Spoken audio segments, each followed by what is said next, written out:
Let's see. We're hearing from so many different people here. Why don't we go to Skylar from New York? Skylar from New York, you're on the air. Hey, David, can you hear me? Yes, I can. Awesome. I was wondering, obviously, for the better part of a year, we've been talking about let's just get the ball back, let's just have Biden win, and then we can push him left.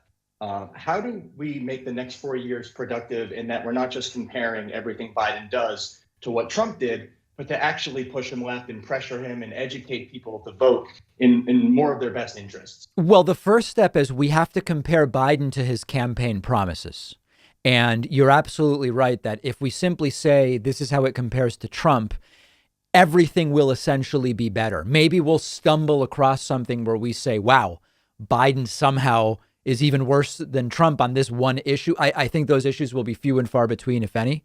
But I think the first step is we as progressive media have to remind the audience not just about what Trump would have done, but what did Biden promise? That's the start. And if we forget that, then we don't stand a chance. And then beyond that, obviously with the midterms and hopefully growing influence for the progressive caucus in the House of Representatives, there will be continued pressure on Joe Biden. But the most important thing is let's hold Joe Biden accountable to his own promises.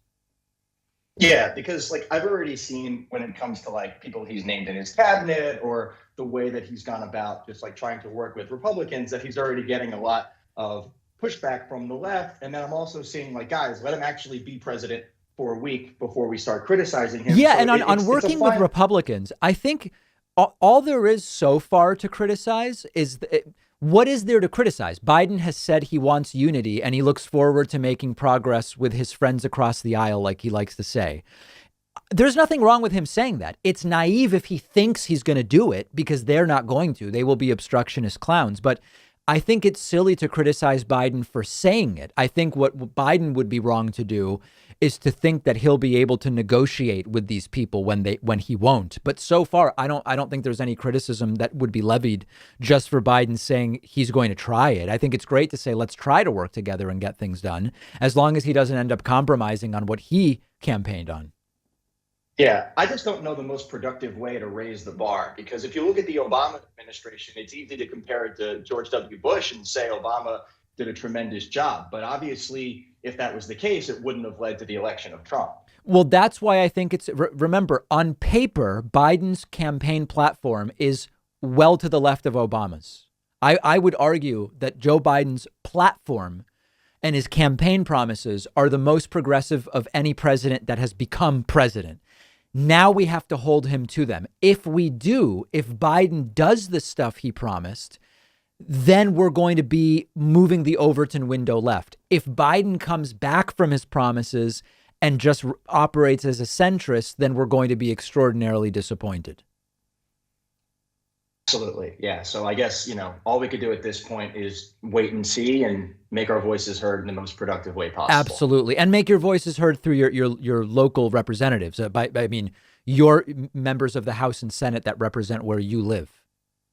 Yeah. Well, thankfully, my representative is centrist Kathleen Rice. So I have a lot of work to do. Okay. Yeah, that's an uphill battle. All right. Thank you All so right, much, my friend. David. Thank you so much. Let's take a quick break. If you're holding, don't hang up because we're going right back to the Discord tubes for more phone calls in a moment.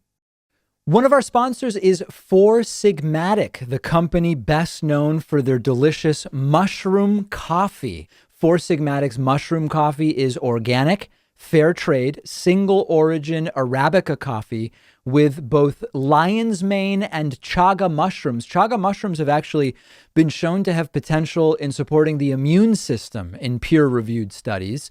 I've been drinking Four Sigmatic coffee a lot lately. It actually doesn't taste anything like mushrooms. It just tastes like any delicious coffee, but it's really easy on my stomach, doesn't give me any jittery feeling or a midday crash. And they have over 20,000 five-star reviews. And best of all, if you don't love it, you'll get 100% of your money back because they stand behind their product. You've got nothing to lose by giving it a try. Four Sigmatic is giving my audience up to 40% off and free shipping when you go to foursigmatic.com/Pakman. The link is right underneath this video.